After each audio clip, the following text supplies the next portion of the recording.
Good evening, everyone. I can see a lot of you all joining in. We're just going to give it a couple of minutes before we can start the session so that we have a little bit more people to join in the session as well. Thank you.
Okay, I think we will just start off while the others also join in. We have a lot of things to sort of gather around in the next 1 hour.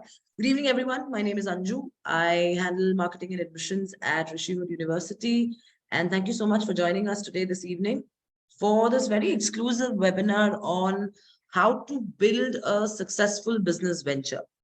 A lot of you might be wondering that we're only in grade 11, only in grade 12. बहुत time है हम लोग को भी तो business start करने के लिए or to even start a venture as such. Then why is a university actually doing a session which is on building successful business ventures for school students? I believe that there is one area of impact which is very, it's starting to get exposed now. It's starting to get the sort of recognition now, but it hasn't happened for a long time, and it's the area of entrepreneurship.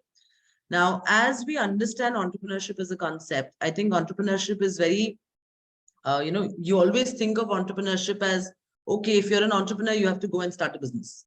If you're an entrepreneur, you should have money to start something of your own, or you're typically someone jisko business khada karna hai, business start karna hai. But I think entrepreneurship has gone much beyond that now. Entrepreneurship is something that is required everywhere, whether you start something of your own or even if you're part of an organization. It's a concept. Any particular person wanting to work in in an organization, I think for the person to grow well, you have to think like an entrepreneur. You have to be entrepreneurial in your own manner. You need to think like, how would it, how would my actions or how would my decisions, how would my activities that I'm doing as part of my role actually impact the entire organization. So entrepreneurship is one area that at least at Rishi Hood we're very, very keen on. It's an area that we want to drive. We have an incubation center on campus, a lot of other avenues where students can explore this field as well.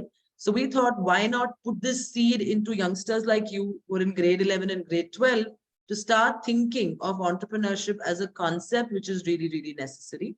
And therefore, we thought we'll do a good session on how to build these ventures. But essentially, we will also give you a background about why it's important for you to start thinking like a business owner as well. To deal with the topic today, I have with me Dr. Kavita Gupta. Kavita ma'am is part of the School of Entrepreneurship at Rishi Hood. She's a management professional, she's a trainer, she's an academician. And I think her forte is heritage entrepreneurship. In fact, very recently, she led a heritage walk for Interglobe Aviation, which is Indigo Airlines, more popularly known as Indigo Airlines, and their entire employee cohort.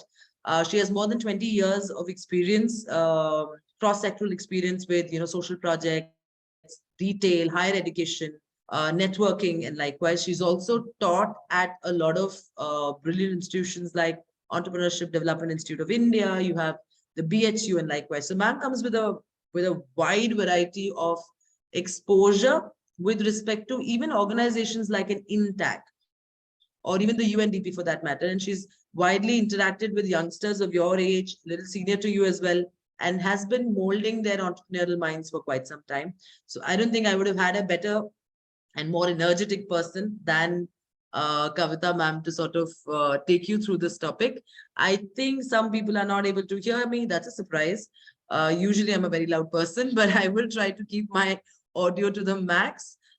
Before I hand over the session to ma'am, just a couple of questions, just a couple of things.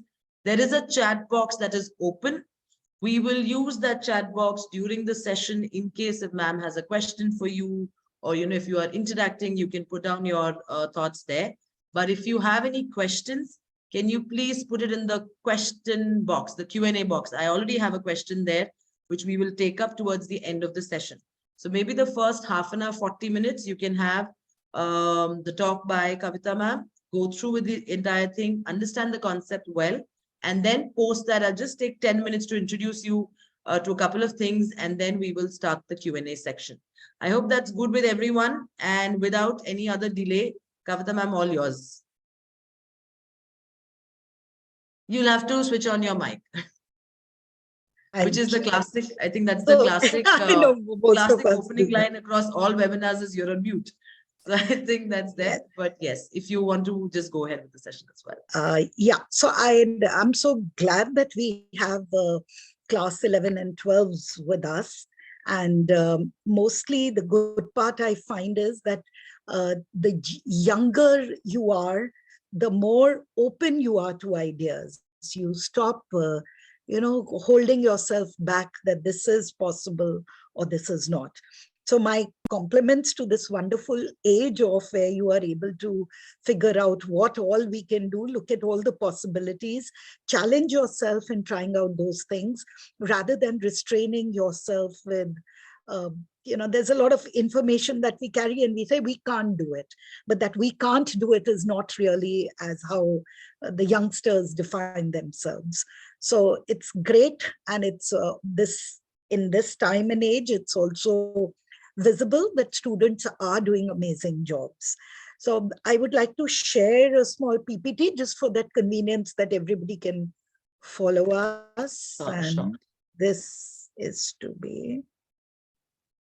So I'm not very good at the tech part. Yes. Share and make this. Yes, we can see this. Are we visible now? Yes, it's just, yes.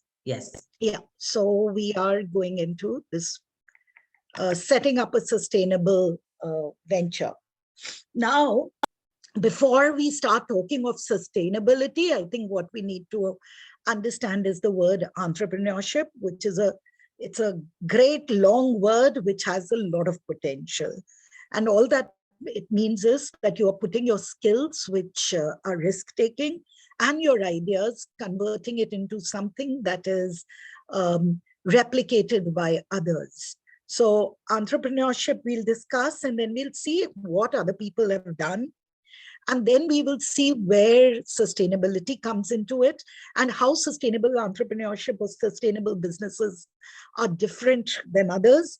And then I would like all of you to, if you have a question, if you have a good idea, please put it up immediately in the chat box or Q&A, and Anju will get back to me on what we can do, right?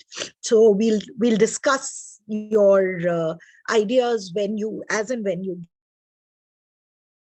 of this session, you might have a great idea which you're going to convert into a business venture. So when we look at entrepreneurship is obviously the ability and readiness to organize and run a business enterprise. Yeah, let me put my video off. Yeah, so you will develop an enterprise, and while you've developed it, you will also take along with it all uncertainties that there are to make a profit. So we are not doing charity. We are not doing we are making ideas, converting them into business ideas, and those business ideas are so valuable to the people that people are willing to pay some amount for it, which means that it's a sustainable idea in itself because it's a profitable venture. Then it is the person who comes up with an entrepreneurship idea is an entrepreneur, and he is someone who has the ability and the desire to be able to make an idea, establish it, implement it, and also convert it into a venture which is going to lead to profits. When I say profits, if an idea is good, there will be a huge market for it, a market enough to make it sustained, to continue making profits. Otherwise, it's going to be done once, twice, thrice, and then nobody would be willing to pay for it. And if nobody is willing to pay for it, that means it's not an idea worth taking forward. So when we look at Mark Zuckerberg, he has said that it is about creating a change, not just creating companies.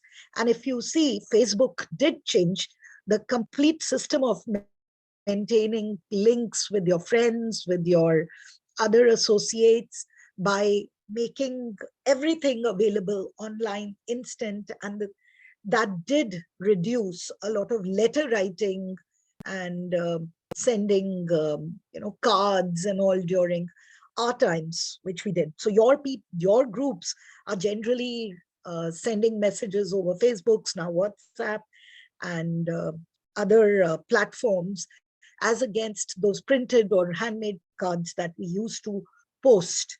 So he also talks about bringing a change and not just creating companies. At this point, let me tell you, this was a very important sentence that Anjuji said, where she said that you might be finding it strange that how come class 11 students, we are saying that, oh, let's think about businesses, let's think about business ideas. On that, I would like to highlight that there is a huge potential, and that potential is not limited to your schoolwork. And most of you do come up with very interesting ideas that you implement in your life. And those are beyond your schoolwork, even though they have not got converted to businesses. However, there are things which people have come up with, which we will now look at, that what are the other students, what have they done? So there is this girl called Maya Pen, and she's a young cartoonist. And when she was 8 years old, of course, the idea was she was creative. She used to learn how to make all these things in craft that you do. And when she did, she started making a lot of ribbon headbands. And then she started giving them out to her family and friends. And this is, mind you, at the age 8, when you were probably in class 2 or 3. And then when she grew up a little, she started an online shop, which was called Maya's Ideas. And then from just headbands, she started making a lot of things, postcards, and for headbands, she would make little flowers and all. And where would they come from? They would come from eco-friendly material, which comes out from old recycled fabrics, old clothes, organic cotton. And she would cut them out, create flowers, create little bibs, make a lot of this reuse of the fabric was done. And this was her initial idea. And when you see that there are people who, oh, sorry. Yeah. So she made all these, and when she did and she was selling them, now we look at what UN is proposing. They're saying recycle, reduce the wastage. So that's what she did at the age of 8 and 10. And she had learned gradually, when you do all these things, you learn where you are going wrong, how you're going to improve it, what more can you do? And that's exactly what she did. Now, what if you were living in a big city, you went to another city, another part, maybe visiting your uncle or friend, and you study and you have an exam next day. And when you are there, you forget your book there and you have an exam. Now, what do? You are just 13-year-old, you are in class 8th, and then you have to arrange for the book. And even if your father has come back from work, you would feel horrible in asking him to go and get that book. And to get that book immediately is not so easy. There is no other option for intraday delivery. That means within the day only you wanted your book to come back. Meet Tilak Mehta. Tilak was visiting his mama when he in Bombay, and he was 13 years old, and he came up with this, dabbawalas who are giving, supplying food to the offices. They collect from various areas and they supply food to at the offices and then pick up the dabbas and return to each of the places. Now, this young boy, 13-year-old, who was extremely careless, mind you, of leaving his book at his mama's place, when he faced this problem, he launched his company, after experimenting with it, called Papers and Parcels in 2018 to ease courier services in Mumbai. So what he did, he started this Papers and Parcels. His startup is dedicated to carrying small parcels and papers within Mumbai for an assured intra-day delivery. Within the day, you will get your things. It's not so easy going and coming back also, but he ensured that.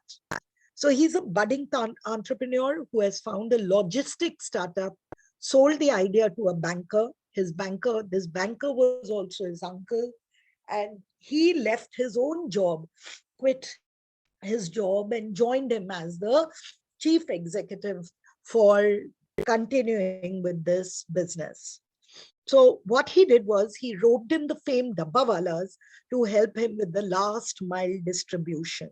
That it is going to last mile distribution means that the thing is going to come down to you at home. There is nowhere where you have to wait or ask someone else to pick it up from somewhere else.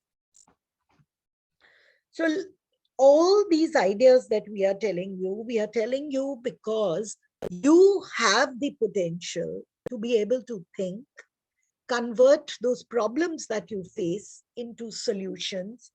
And all these might not be limited to your schoolwork. So do you have the opportunity to build your own solutions to what you care about? How many of you are playing cricket and football, or during tiffin hours in school? If you could put up your hand.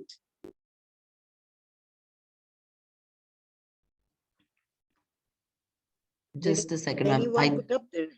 Just a second. No, I don't think they can. Now I have enabled them. Okay.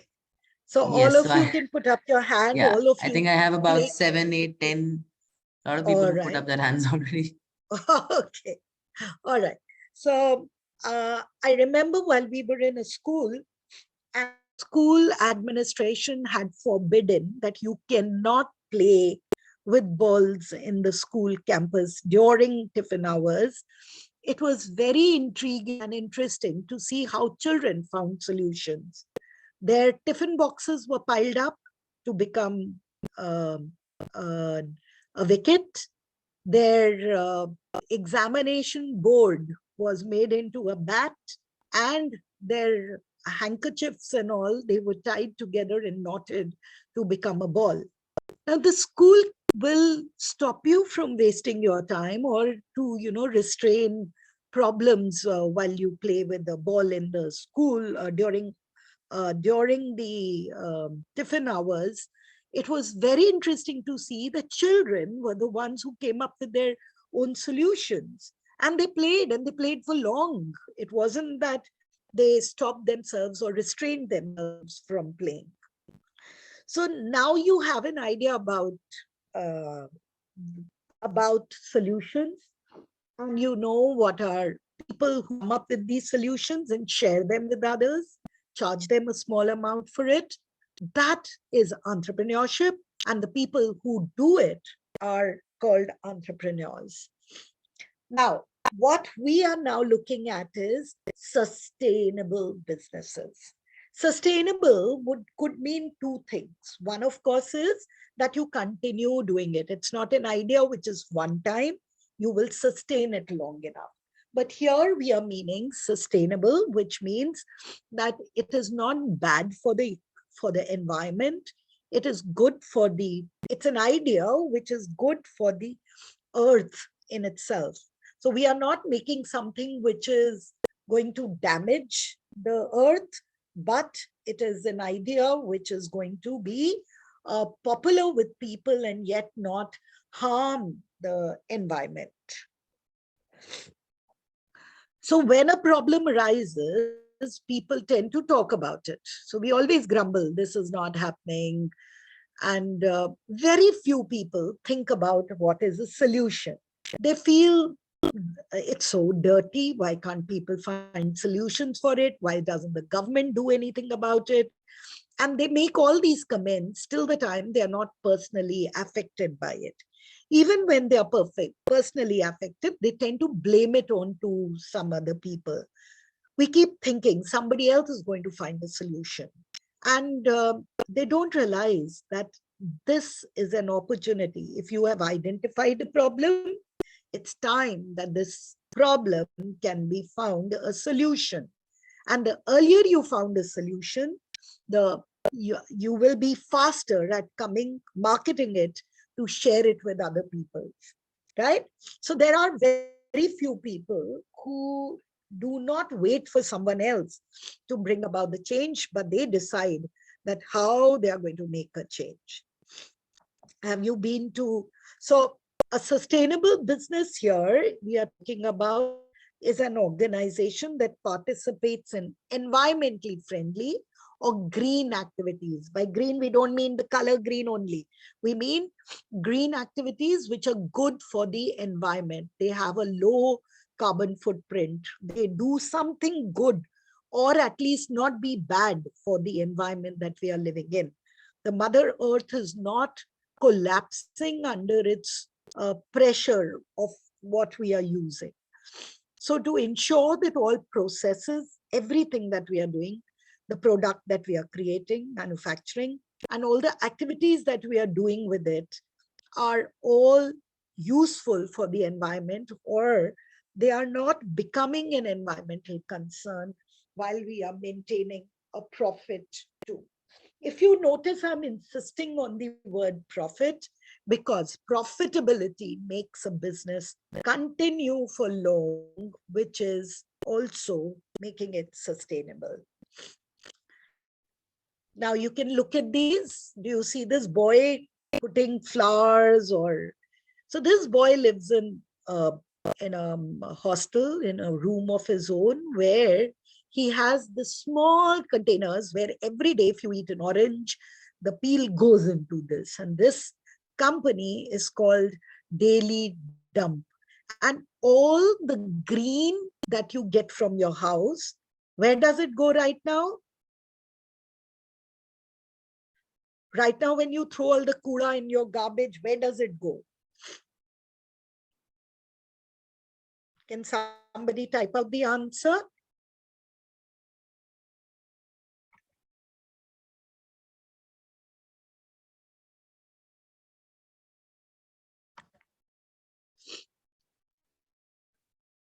So all the kura kachra that comes out into your house, you throw in your dustbins. Somebody comes and collects that kachra and takes it away.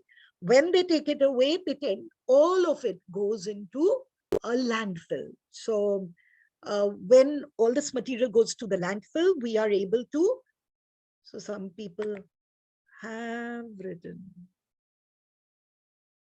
Okay, interesting. So all this kachra that goes into the landfill, it starts rotting, And when it rots, it takes out methane, which a speck of um, in, light, a little bit of flame that touches it, it tends to start burning, right? So when we look at these kind of things happening, we realize that if we were to put it in a box and let all the green, the patta, the bottoms, when we chop, all the peels come off, all of that, if we put in a container and let it rot, it doesn't really rot, it gets composted. And this compost is very rich in making, it's a very rich soil. And this soil, if you use for planting dhania, pudina, whatever in the house, or you throw it even in the land which is close to your place and you put a planted tree, bingo, you're going to have a nice big tree emerging out, and it's going to be very healthy because this compost that you've created is what is going to make it the land much richer, and you will have something big coming along, so which is good. If we have more trees, what is happening? More oxygen. When there is more oxygen, we are healthier, and all the pollution that is around us, that can get reduced. At least it's getting replaced by oxygen that we are growing trees in. Also, if it doesn't rot and it's not made into methane, and it's not making, we are not burning it by mistake also, we are not getting carbon dioxide, and lesser of methane is there, which makes the environment far more suitable for us to breathe in. Now, this idea came up. So on the right hand side, you see a little baby girl holding on to a 4 feet containers, and they are made out of clay, which gave a huge business to the dying art of pottery. So when they designed this, they made holes so that it's aerated, all the kachra that we put in, the greens, and plus it reduces, you are buying lesser because you are growing within your house, so plastic consumption reduces, potters get a new life, and also this aeration makes a quick composting method, which is giving good soil to the environment. Yeah, and now because we live in small houses, they worked with people. This is design people. Daily Dump is in Bangalore. It's Bangalore based, and they supply all over India now in these plastic containers too, which you can leave outside in your balconies, a small house, and all your peels can turn into a good thing for the soil, which is compost. Yeah. This is Chuck company, which makes dinnerware. So if you go to McDonald's, any of the companies, Haldiram or wherever you go, initially we used to get these plastic boxes, and those plastic boxes were very bad for the environment. But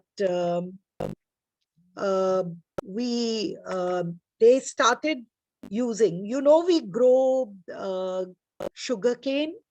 So when sugarcane you take out, you press it and you take out the juice, and that juice is used to make jaggery or sugar, different forms of jaggeries and raw sugar. But this, what remains is called the bagasse. This bagasse is mixed with certain things and it's compressed to make it. These containers are with lids also, and they don't, so even if you put a dahi bada in it, it's not going to become absolutely wet and soggy. And they're not using, in fact, if you notice, it is light brown in color. It's not white. So initially, when they went to McDonald's and all to sell these, they said, we might want it, but it's not white. And they shared that if you want to make it white, we'll have to use bleach. And if we use bleach, we are adding that into the water, and we are making these less green. They are more of a problem for the environment. So these are completely biodegradable. And when you eat and when you chuck them away, what does chuck mean? Anju, can you get the answers from them and tell me? Yeah. Guys, the chat box is open in case if you want to answer that. What does chuck mean? I mean, this chuck is a wrong spelling, but chuck can mean a lot of things to you by the sound of it. True. I don't think I have a response yet. Okay. To taste. Chuck is to taste. Harsh says it is to taste. Wonderful. Harsh, that's a brilliant answer. So when they Ritika made says this, it is to throw away. Yash says to throw away something, chuck it. yes, lovely. So chuck is C-H-U-C-K, which means throw away. And while they were coming up with this name, they also said, because it's dinnerware, why can't we think chakle? You can taste it. So that's how the idea of chuck came about, and they made these. And now if you go to any of the branded places, in fact, even in open market, you get these plates, which are not as bad as thermocol. In fact, the layer of the foiled plates are also not as good. Whereas this one, if you eat it and you throw it, and a cow decides to eat this, it's basically the cow is eating bagasse. And they have not used Fevicol or things in it to make it bind it well. They are using natural methods of binding it, pressing it, compressing it to get these shapes with lids. And they, especially our little food that is left sticking around with it, becomes very useful, because if the cow eats it, she gets a little bit of taste also, and it's softer and it's not bad. Whereas if they would eat a plastic piece, it's going to their stomach, all the organs inside are badly affected. It's bad for their health also. So this is another example. How many of you have taken flowers for your teachers on Teachers' Day? Or maybe you've seen in weddings, you get a lot of flowers in your family, or decoration is done of flowers. In fact, even when we go to temples, we carry a lot of flowers, right? What do we do with these flowers?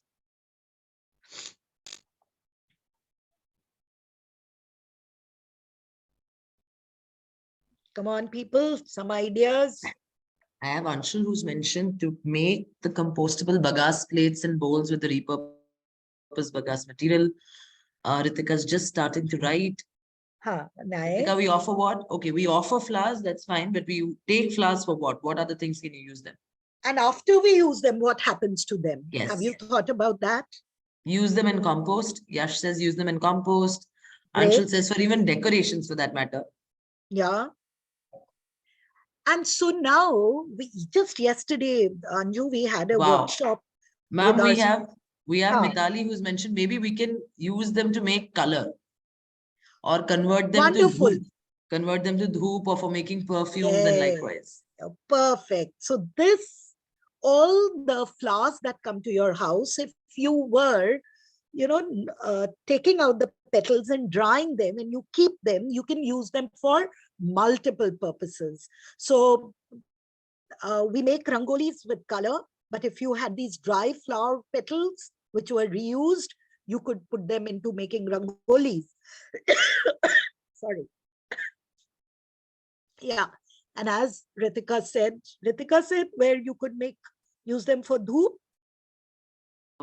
No, I think that was Vivek. Okay. Vivek said you can convert them to dhoop. Someone says making perfumes can be converted. Dolly says can be converted into soaps and candles. Who says our little children can't come up with business ideas? Disha says that roses can be used to make gulkand. We can make flower juice for decoration and fragrance. Yes. So yeah. So they've already said everything I could think. Yes. Wonderful.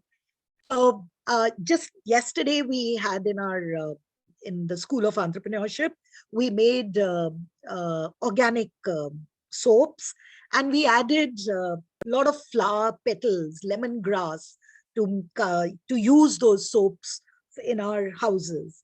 So these are things, some of these ideas that they've given, these are all there. And those flowers were used by, oh, ah, okay, I think I've missed out. Yeah, pool is there. Yes.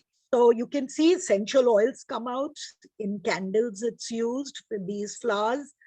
And then dhoop, which are incense cones and incense sticks, agarbatti.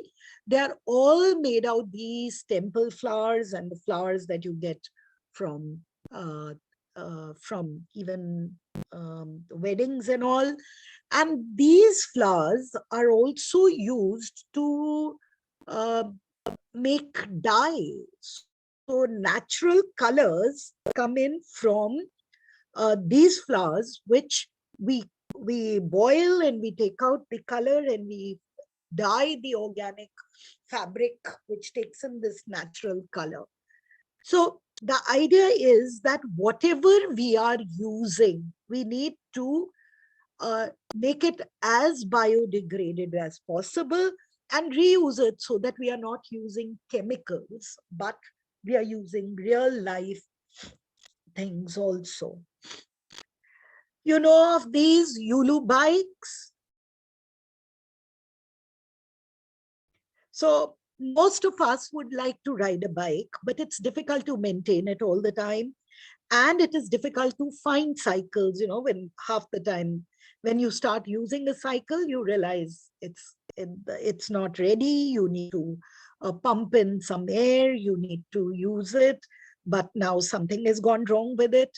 And so what happened that Bangalore comes up with these Yulu bikes, where you have your phones, you can take from anywhere. You can take these bikes and leave them in at any point, which is controlled by, it's an app-based thing.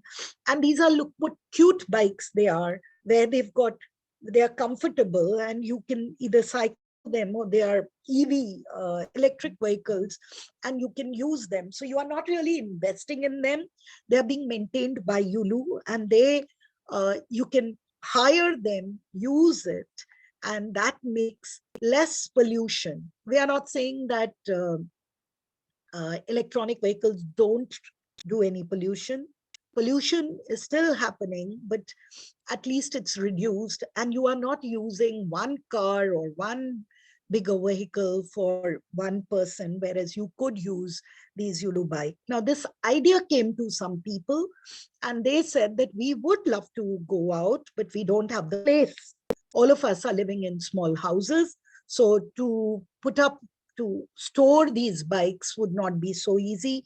And plus, I can use a bus. I can go by bus from one point to another, but from there to go to my school would not be so easy. Or if I was going for a coaching class, it wasn't very easy.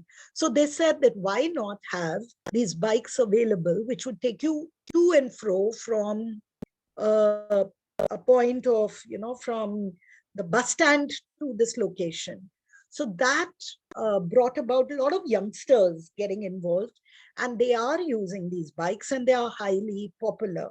So the idea is that there is always a problem that you are identifying, that we could do something which was good for the environment, but we are not able to do it because of this, but there could be a solution. How many of you have water filter in your house? And when you have water filters, you have mostly these, RO, reverse osmosis. And in that, we are losing about 3 times the water which goes down the drain. There was one child, this is about in one of our classes, where he talked about, I see water constantly flowing out of in that little pipe.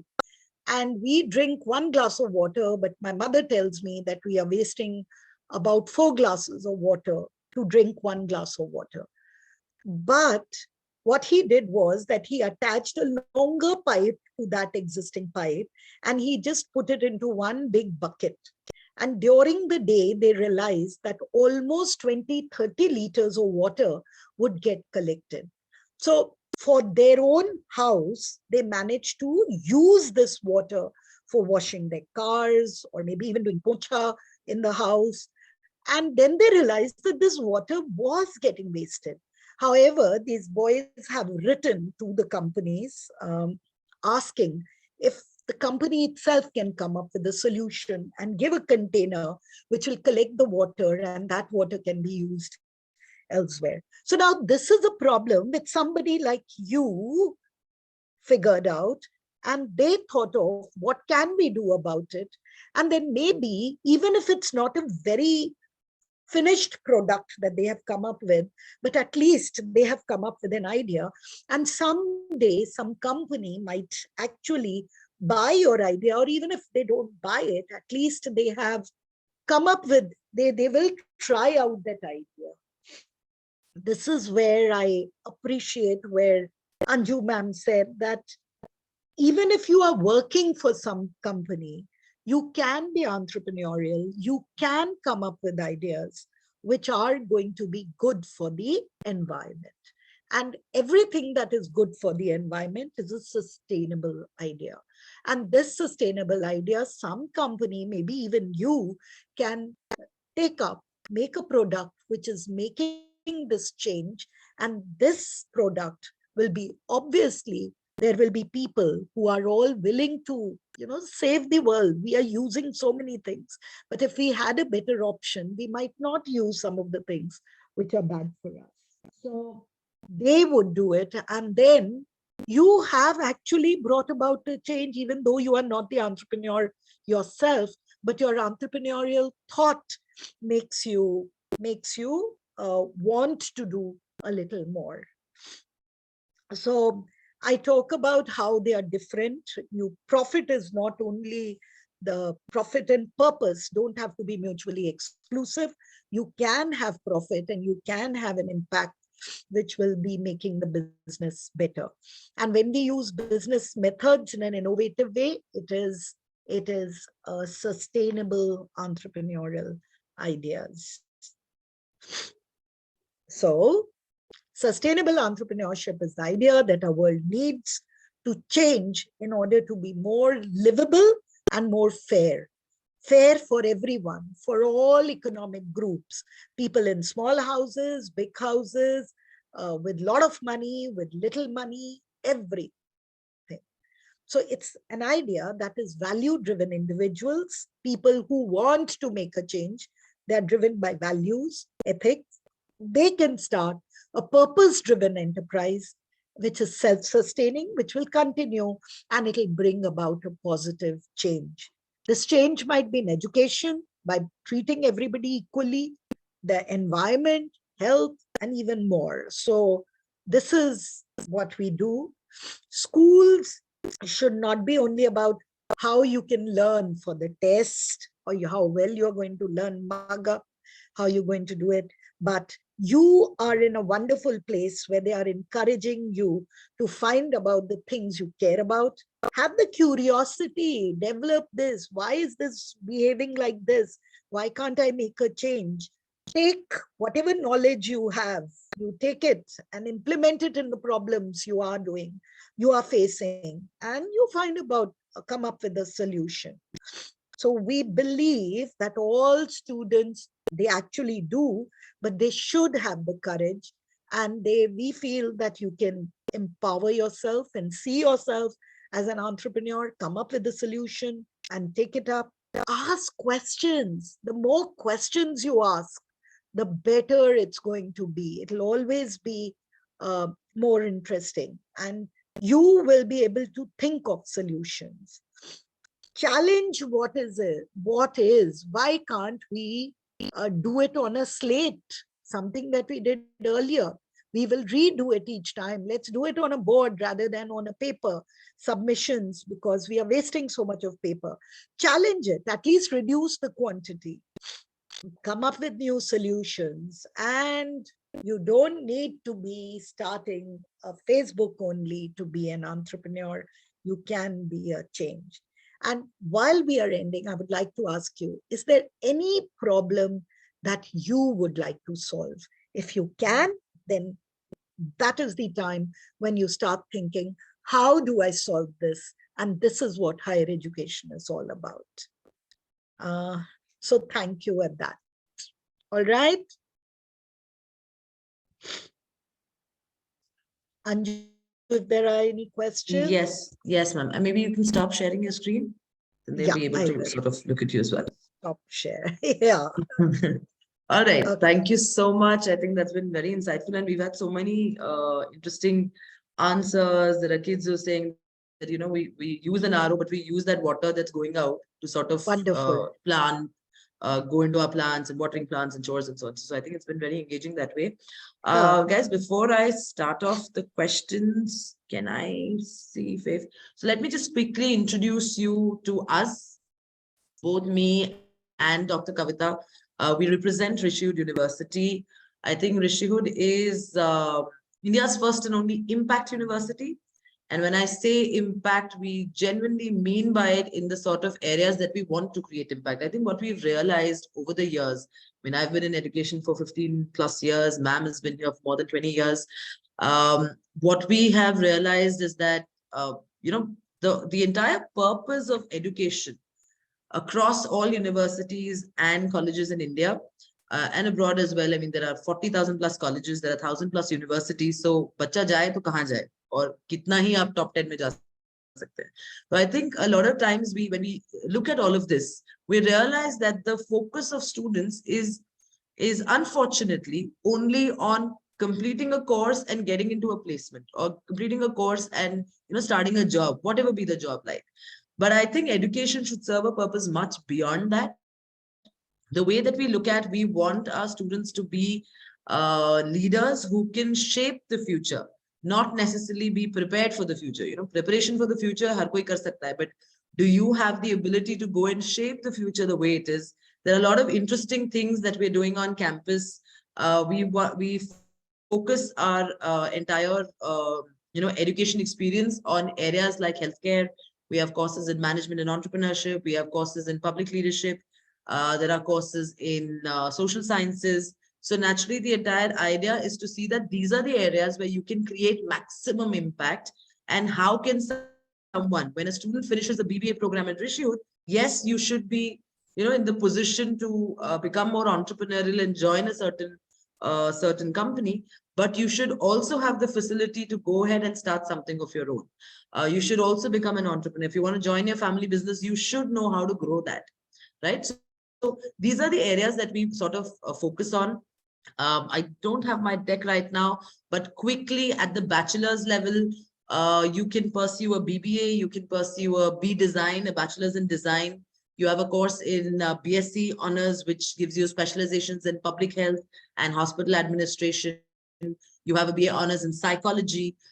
So yeah, there are quite a few programs that you can sort of. You also have an economics program. So if someone is from a commerce background, but you want to, you know, focus more on how economics is actually shaping up the world. Why does it happen that somewhere else there is a fight going on between two countries, and we have our petrol prices going up and down? So if you want to understand all of that, then economics is a good field.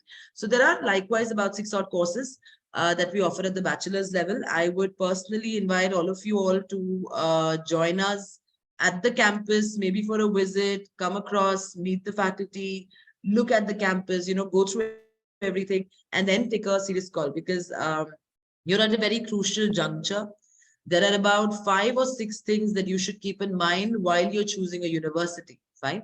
So A, what sort of peer group do I have? If you try and draw parallels, there is a reason why an institution like IIT is a residential campus. Right? So despite the fact that you may be from Delhi, our founder, our co-founder of the university, Sahil, he's an IIT Delhi grad. He is from Sonipat, but used to go to, study from Delhi only. Sonipat is barely 1 hour away from Delhi, but he had to stay on campus and study.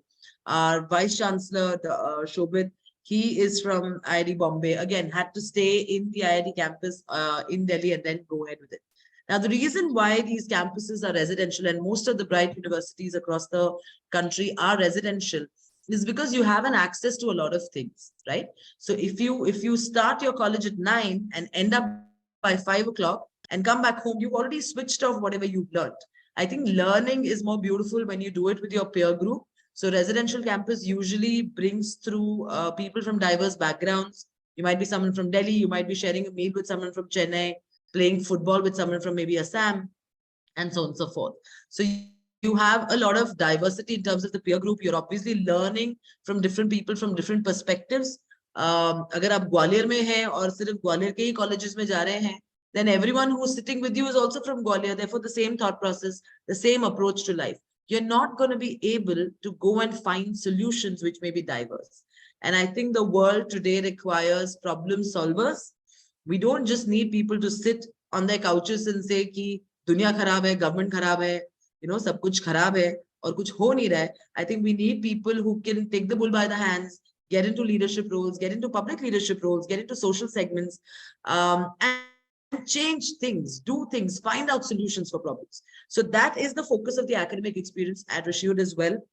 We obviously have started admissions for the 23 intake. So in case if you all want to sort of go through with that, you can always get in touch with the program advisor. Some of my team members will get in touch with you to understand what your profile is, where do you want to go, what sort of careers do you want to consult.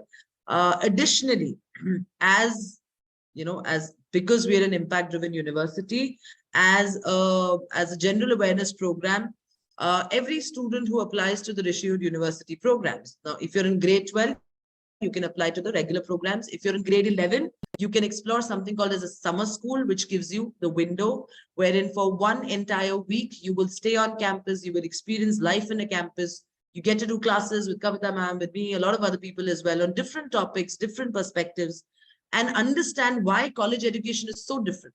I think there's a large gap between what is taught in schools and what colleges or what universities actually require. So if you're in grade 11, please pursue a summer school. There are 5 or 6 universities in the country that offer a summer program. You should explore at least 2 of them and get more clarity on how you want to sort of proceed with your, your careers ahead. So yes, there are a lot of avenues that way to explore. And every student who becomes part of the Rishiyut application process also gets a Catalyst program as part of it. What is the Catalyst program? I conduct a lot of sessions, 5 to 6 odd focus sessions on various topics. So, for example, some of the students who are already part of the process will be doing a session on how to write a strong statement of purpose. A statement of purpose is a part of your college applications. It has a lot of weightage. If you're getting into good universities, then your SOP has to be very, very, very strong. So how do you write it? What do you write in it? All of that is a session that I'll do. We'll do sessions on decision making. How do you decide in high school? What are the certain factors that you should keep in mind? You have sessions on, how to make your mind sharper, how to prepare for an aptitude test. A lot of you all will go through the CUET. A lot of you all will go through a lot of other entrance exams as well. So how do you sort of map through that and then make the right decision? The idea is very simple. If you are getting into an undergrad degree, which is a very, very important and a very crucial part of how you will develop for the future, how you as a person are going to mold yourself for the future, then you should take informed decisions. You shouldn't be someone who's just going in because, it shouldn't happen that way. So you should take informed decisions. We're all career counselors here. We've been counseling students. I personally have counseled more than 10,000 odd students across my career. Some wanting to get into universities in India, some wanting to get into abroad universities. Some of my students have incubated their ideas with respect to how they want to, start businesses and so on and so forth. So I'd love to get in touch with all of you all. I request my colleague to maybe just put in my contact number on the chat box. Do write into me, send me a small brief about yourself. I already have a couple of you who already sent me smaller briefs on what your interest areas are, what are the sort of, aspects you're looking at And once that is done, once you can sort of send that to me, I will be able to look through that. What are your hobbies? What are your interests? What are your streams that you're thinking about? What are your career choices as well? So I look through that, and maybe we can connect on a smaller group counseling session. We will be doing a personalized counseling session on Tuesday. Again, the links will be shared on the chat box very shortly. Please register for that.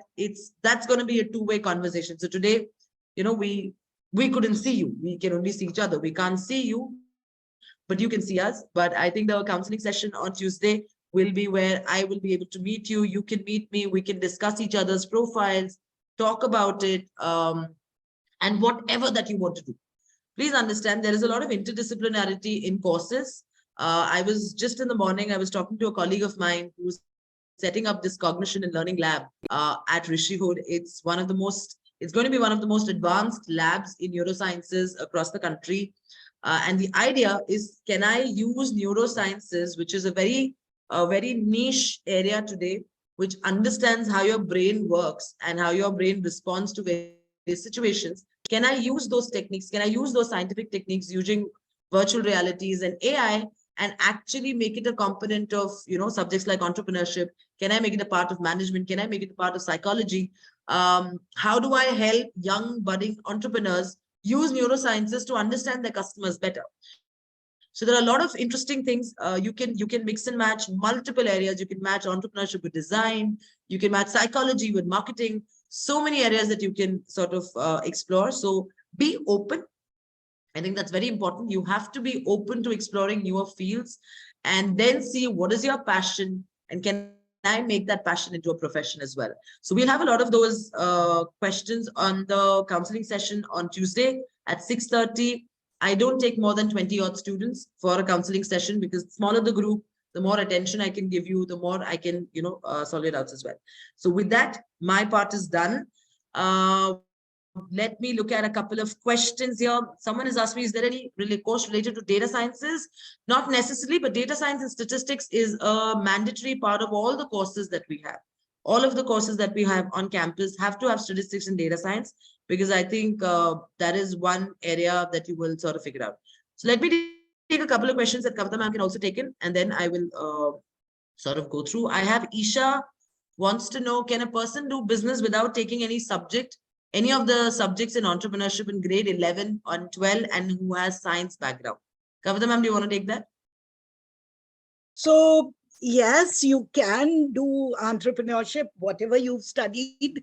Only thing is you need to open your mind to, you have to, there's just a process of doing things.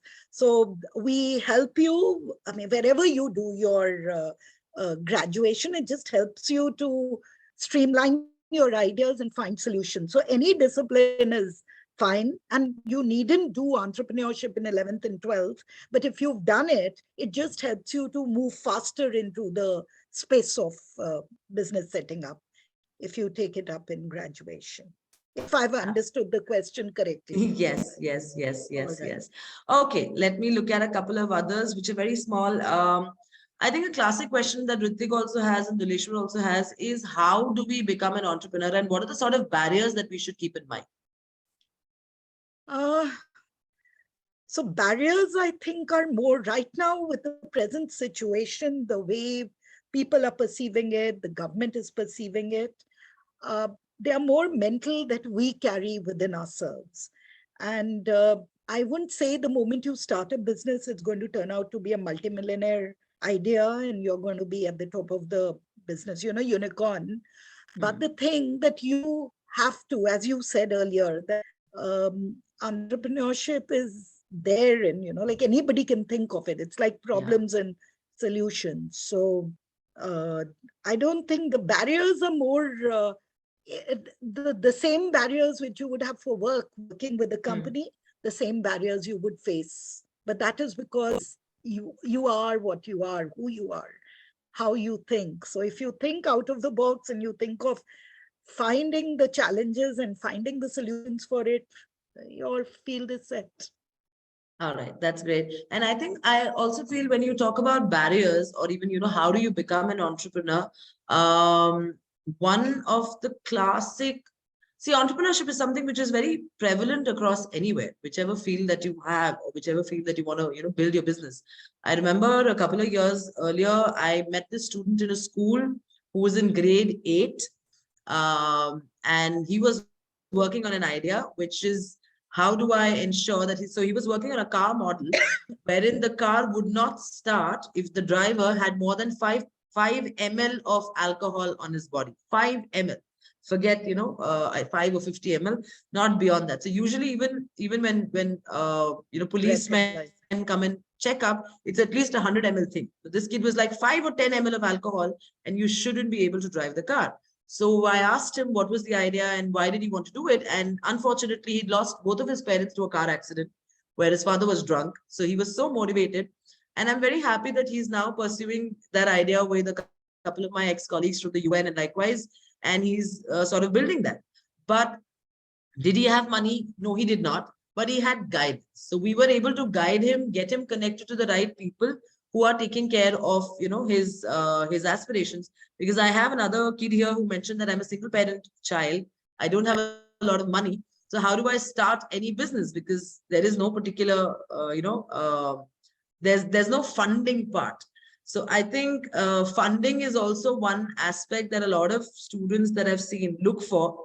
And it's not as easy as they show that you can have a big valuation and you have a great entrepreneurship. So at that point, Anju, I'd like to say one thing. Even before you come up with businesses, when you need funding, before that, you have to come up with the problem. Find a solution, make it unique. Once you are done with that, funding is almost the last part. The beginning has to be cultivated by you. Solutions have to be found by you. And so that's a natural thing that's going to happen. Funding, of course, if there's a huge potential, somebody or the other will be out there to help you. You might not want to give away all your, your ideas, but then if you do, this is a world of collaboration. It's no longer competition.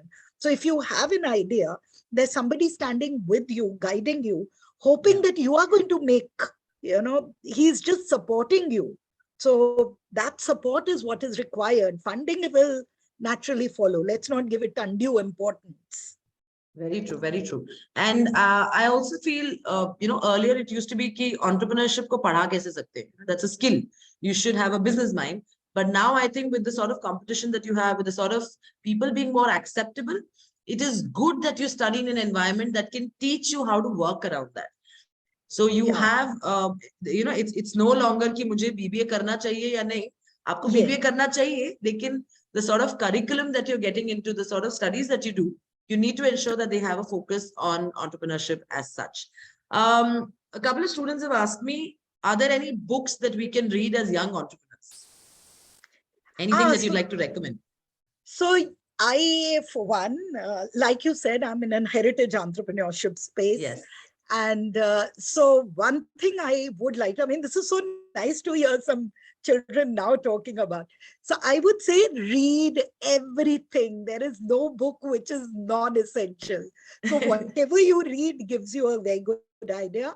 Of course, reading the life stories of, there are so many people we've got, if we talk about Sudha Murthy, how she made her journey, or even when we look at how different, business ideas came into existence, all these life journeys are very interesting. So whether you read Chaos or you read, which might be big sounding words, but when you do, they're very interesting. And plus, when you read, say something in history, which is now gone, but you might reuse that. So even those things, the entire Champaran story, which was a big problem for, Indian revolutions happened because of this, even that is now useful because that is telling us about how indigo is useful. And now people are regrowing indigo to make hair dye. True.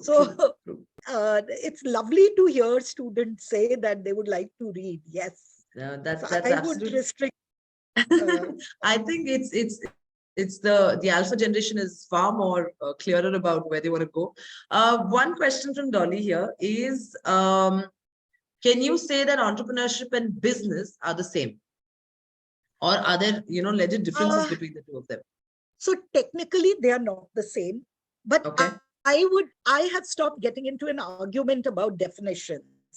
So here I would probably say that entrepreneurship means this if it's a newer idea, and businesses are anything where you are earning a living by even supplying something at some place. But then there is no point in getting the fact itself that things are available in retail, but now Amazon is supplying it to you online. You don't have to step out of the house, has made that same field entrepreneurial. So why get into an argument about it? True. Get going. Just identify how you're going to make this world a better place to live in. Absolutely, absolutely. And I'm going to take a very off question from Anshum. Anshum, it's a very off-topic question, but I'll take that. After completing Bachelor's of Cardiology, is the master's requirement to become a surgeon? Yes. Anshum, you'll have to do a master's and then a postdoc, which is an MD, and then a further this thing as well. If you have to become a really, really good cardiologist, that's a long way, a lot of work as well. So I hope you are cut out for that. Okay, coming back to entrepreneurship now. Ananya has a question. Is it necessary for an entrepreneur to only think about the company's profit and loss, or charity and social work can also be taken into consideration? So that's a very interesting question. I appreciate it. That so charity is something that you do one time, you've given it, right?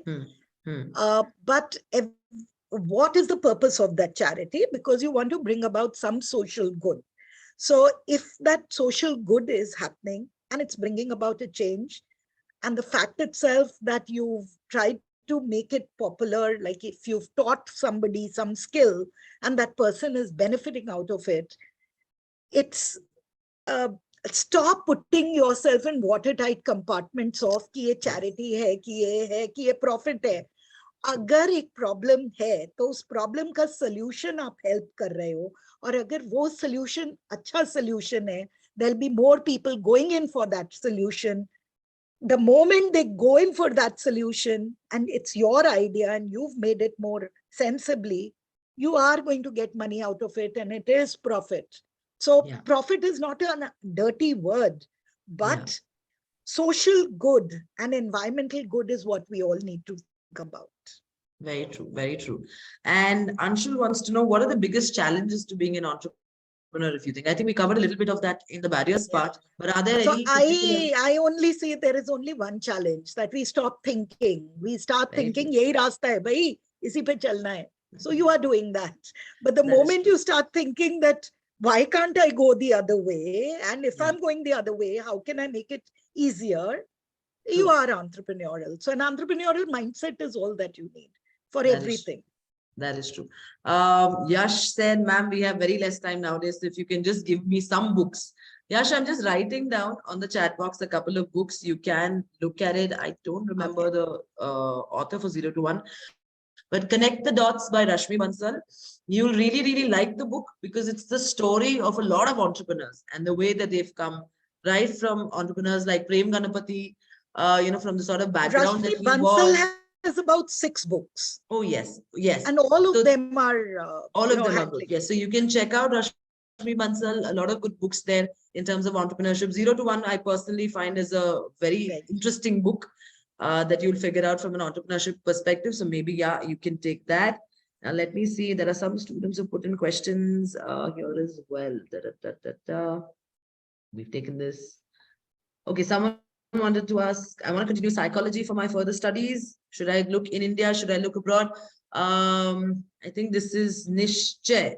Nishchay, psychology is a wonderful field now. A lot of application into various areas. So you can, in psychology, and you can sort of combine psychology and entrepreneurship or management and do something like neuromarketing.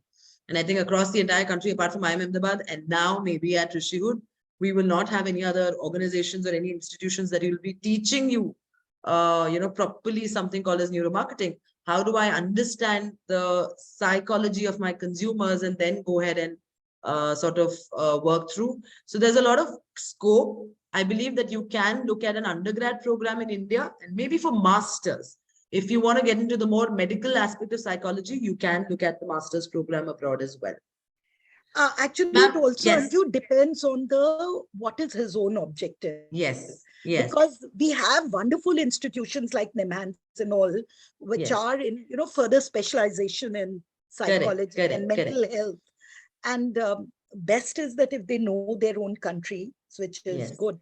But of course, what is the purpose? There are multiple institutions abroad also. True. And I think I have a question from Mahi, somewhere on the same lines of knowing us.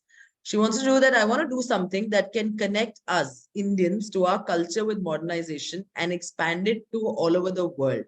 So are there any suggestions? Do you think there is something that you can suggest on the same lines? Yeah, so we our undergraduation classes, I mean, of course, you will give more details, Anju.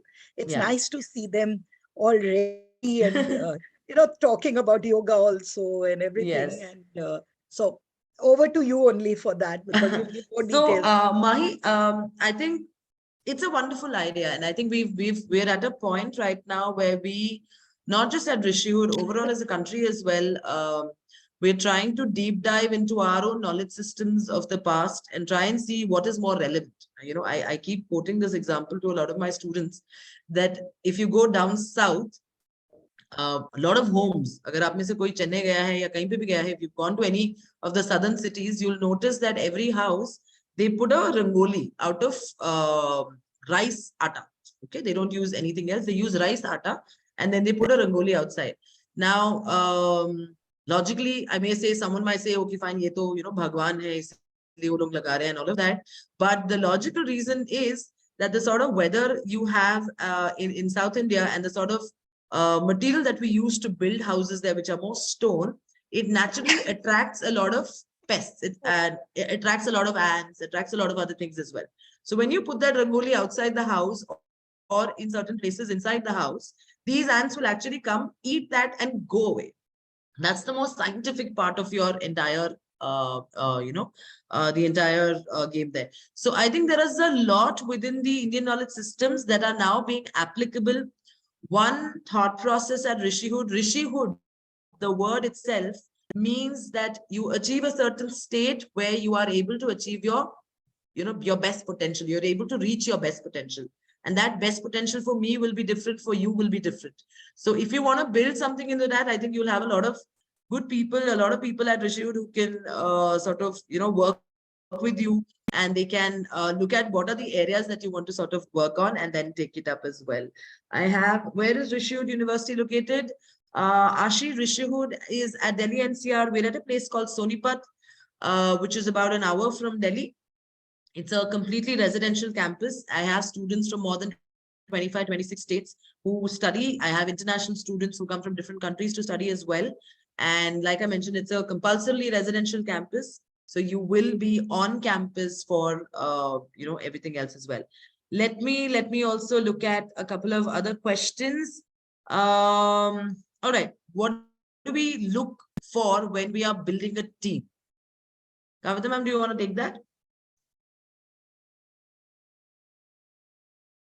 Okay, I think Kavita ma'am is a little off. Let me take that again. So what do we look for when building a team? Anshul, a lot of things. Personally, and again, it depends on what is your focus. Skill naturally is there, talent naturally is there. But I keep telling my team as well that in India, India is a country where we have the youngest population, which means most of our population is between the age group of 23 to 26, which also means that I have a lot of talent available. So personally, for me as a leader, what is more important is curiosity. What is more important is the attitude that my member gets into the team, how they're able to bind the team. But every different leader will have their own ways of looking at it. So you can sort of, look through your particular requirements and then see. Disha, is entrepreneurship all about making jobs? Disha, entrepreneurship is all about taking initiatives and finding solutions. Now, that could be starting your own business and creating more job opportunities, which is the ideal. or it could be even being part of companies. So for example, Google incentivizes their employees if you come up with an app. So if you design an app for Google and that really picks off well, you get a certain percentage of the revenue that the company makes. So they are nurturing an entrepreneur within their employees as well. So wherever you go, I think it's the initiative, it's how well can you solve a problem, how many perspectives can you put it. That is what is entrepreneurship, and not necessarily only about making or getting jobs. Vivek, is it necessary to leave our hometown to pursue careers? Is there any scope for learning from remote location as well? Vivek, कुछ पाने के लिए कुछ खोना पड़ता है, थोड़ी तो मेहनत लगानी पड़ेगी. And again, please look through the benefits. Why do we say that a student should get out of their homes and study in a residential campus, whether it's an IIT, whether it's AIMS, whether it's Rishihood, whether it's Ashoka? So many universities are there, which are very, very fine universities, but you'll find them that they're all residential. And like I mentioned earlier, because it gives you the chance to go ahead and network, the chance to go ahead and expand your thought process by interacting with people from different backgrounds.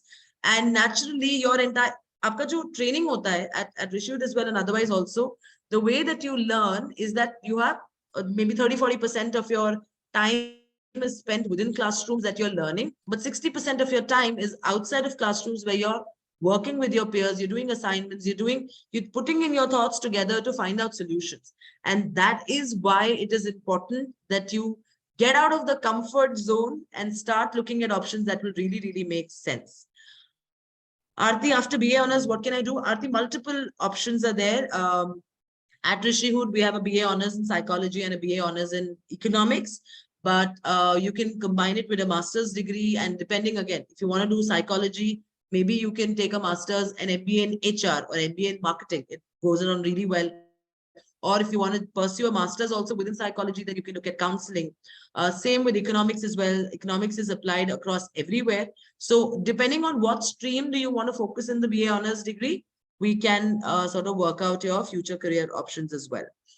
Is this session only for entrepreneur candidates? How can humanities benefit? How can we explorer and inquisitive about real history?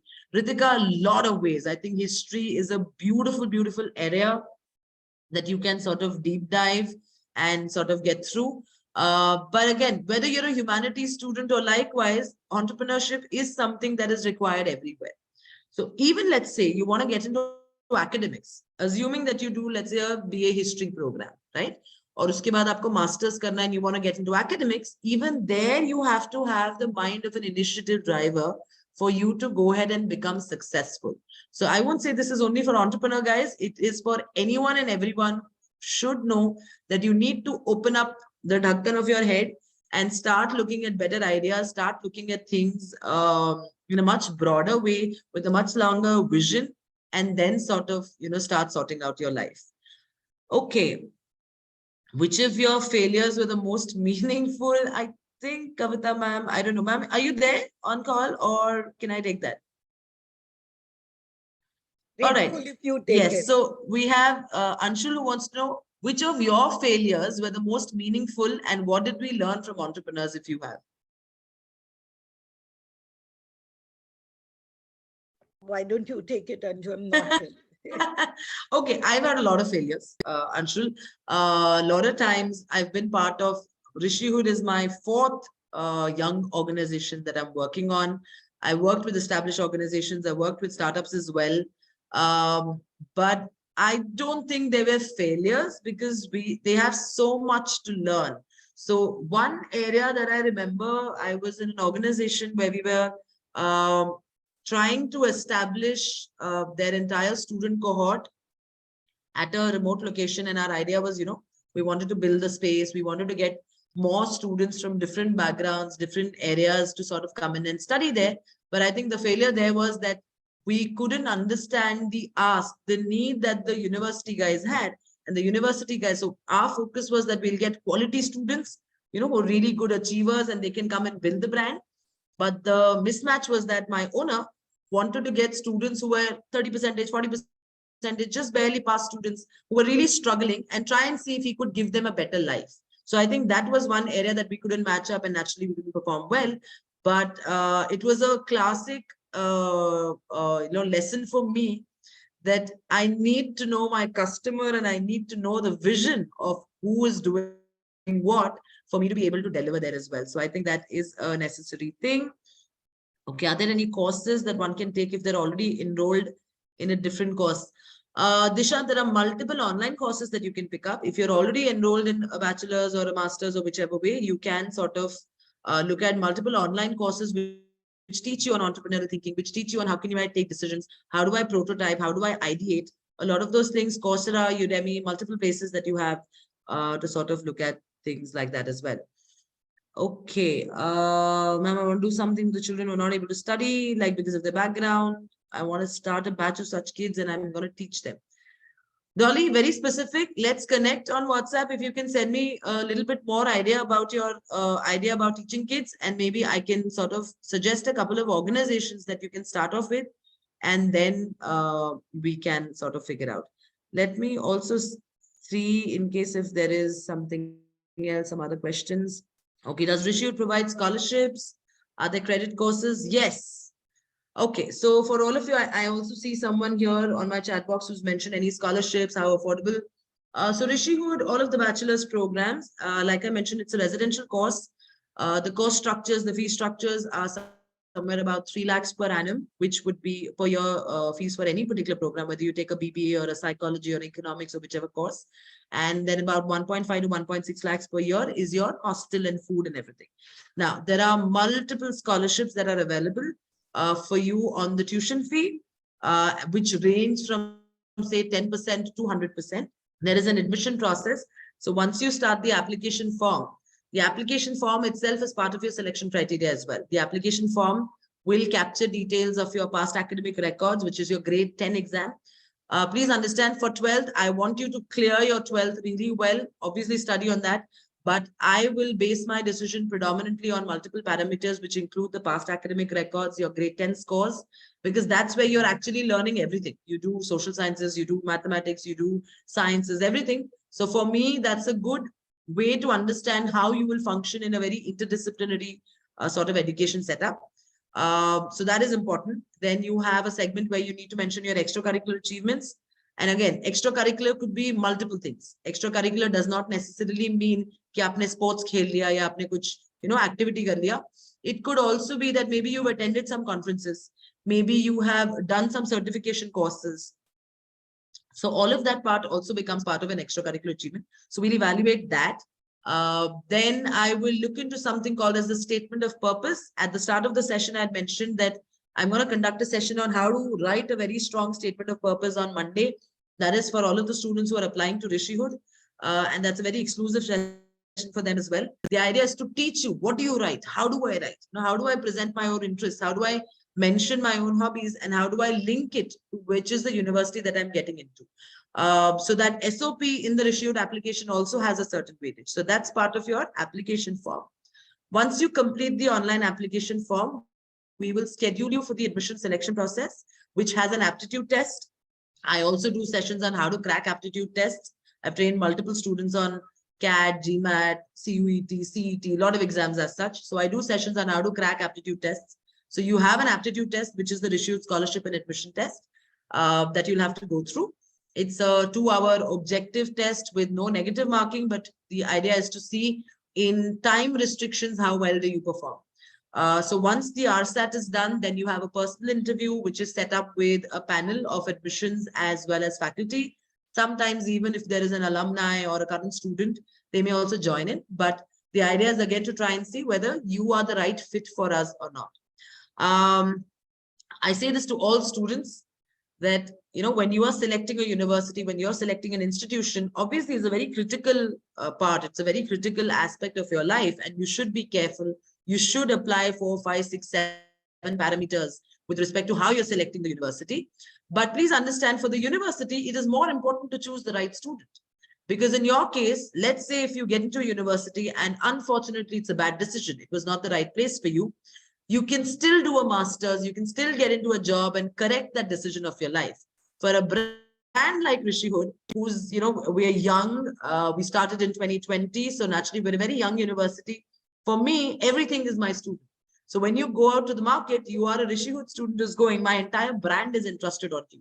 So naturally, for me, it's much more important that I select the right student, and therefore a personal interview, your RSAT, your statement of purpose, all of these criteria become very, very important.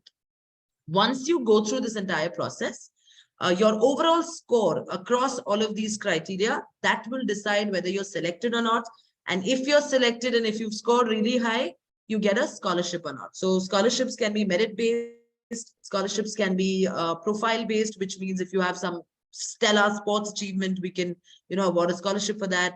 You also have a segment for financial aid. So let's say you get shortlisted, but you don't get a scholarship, and you have the need for a scholarship, you can apply for financial aid as well. So there are multiple avenues. And like I mentioned, from 10 to 100%, the scholarship corpus is open.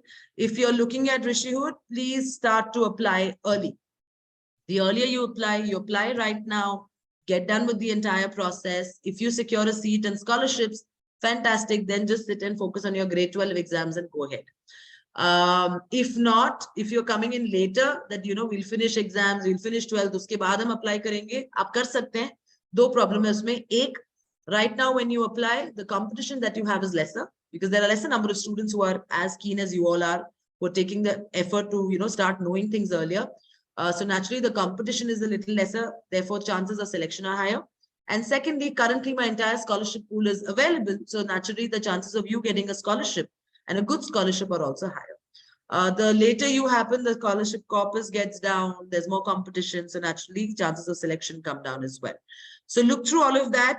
Yes, there are credit courses. Naturally, you have to go through your entire degree program for 3 years or 4 years is a 120 to 180 credit program. So it is an academically rigorous course, and therefore you should look at those aspects as well. All right, so with that, there are a lot of questions. Disha, you have a question on psychology. I think, Disha, a lot of questions. Please try and see that you're able to join me on the personalized counseling session on Tuesday. Let me take those questions, there as well. Someone wants to know, isn't it risky to be an entrepreneur as already being a science student?